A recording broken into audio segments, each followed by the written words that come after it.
So, magsa-sign up tayo ng Tag Manager. Gagawa tayo ng account.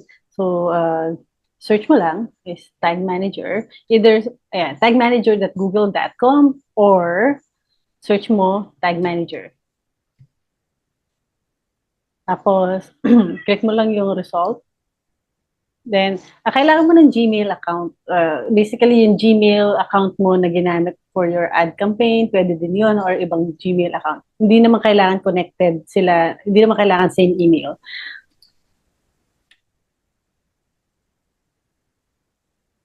So, maglalagin lang ako.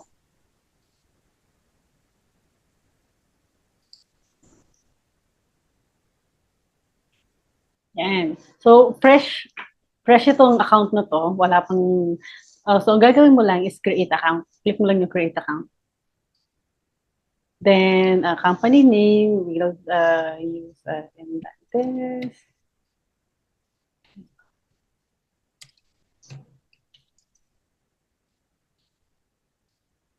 And then, it will be Philippines.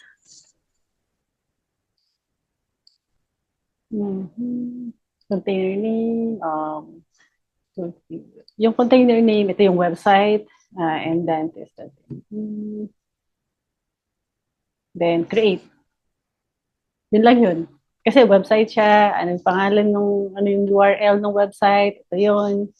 Kung yung, baka maguluhan kayo bakit .me. Kasi yung iba sa atin, pag website is .com, .net, .org. Yung .me, isa yun sa, meron .info, .me, .ai, mga ganon. Yan, create. Then, wala kang choice, mag-agree ka lang talaga. Then, loading na siya sa lower left. Ayan. So, meron ka na ngayong Tag Manager. So, kailangan mong i-install niyan ito. Itong dalawang to.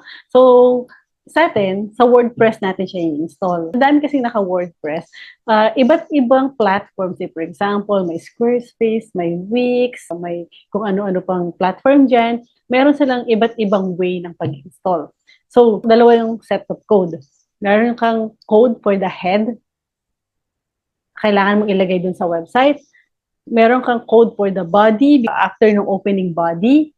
So, kailangan mo itong, kung hindi ka marunong, typically kasi web developer ang gumagawa nito. Ibibigay mo itong dalawang code na to sa web developer. Pagka nawawala itong second part ng code, may makukuha kang error message or hindi mag-work yung conversion tracking mo. So, make sure itong dalawang code na to ay ibibigay mo sa developer.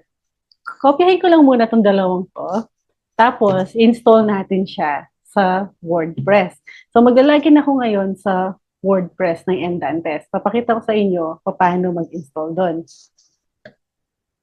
So, turuan ko kayo paano mag-install sa WordPress ng Tag Manager. So, nakalagin na ako dito sa website, dito sa WordPress website. Dalawa yung ginagamit namin madalas pag nag-i-install kami ng Tag Manager code. So, papakita ko sa inyo, pupunta ka dito sa plugins. Parating ganito lang ang itsura niyan. Punta ka sa plugins, tapos add new. Okay? So, pag nag-add new ka, lilitaw yung page ng mga plugins. So, ang ginagamit namin is WP code.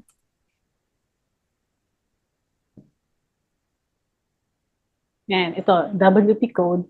So, kung hindi pa yan naka-install sa'yo, makakita ka ng install now. So, click mo lang yung install now.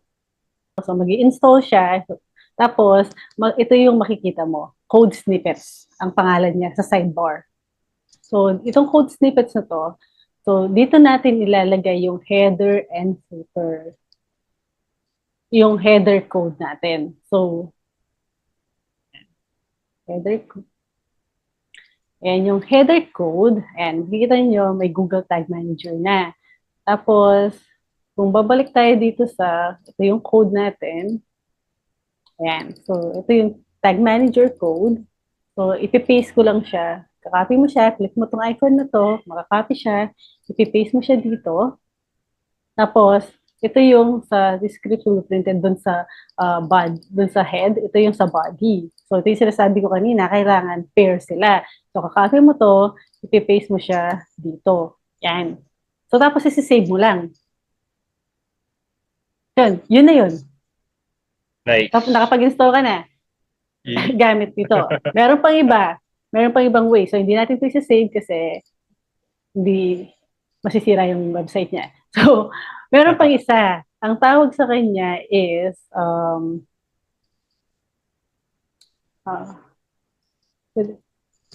ba yung pangalan niya? GTM?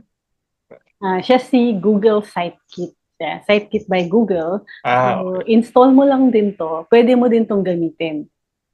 Install natin siya dito sa Endantes. Tapos papakita ko sa inyo paano mag-connect. Dati kasi walang dati walang Google Sitekit. Kaya sa mga sinaunang panahon, nasanay kami gamitin tong header and footer na to, yung WP code. Tapos ngayon, meron ng Sitekit. So sa mga bagong client namin, ginagamit na namin tong Sitekit. Okay, so naka-install na yung Sitekit natin. So click mo lang yung start setup. Yan. So papakonect niya sa'yo yung Google account mo. So step by step to, kailangan mo mag-sign in doon sa account na ginamit mo. So click mo lang yung sign in. Hindi natin to tatapusin kasi hindi ko pwedeng i-connect yung hindi ko pwedeng i-connect yung test account natin, yung ginamit natin dito, hindi ko siya pwedeng i-connect. So, hanggang dito lang tayo, magsa-sign in ka lang. Super intuitive, super easy lang nito. Ang pinakamahirap kasi na gagawin natin is pag nasa Google Ads ka na. So, ito, nag-i-install ka lang ng code. So, nakita niyo na yung WP code and nakita na ninyo na possible din sa Google Sitekit.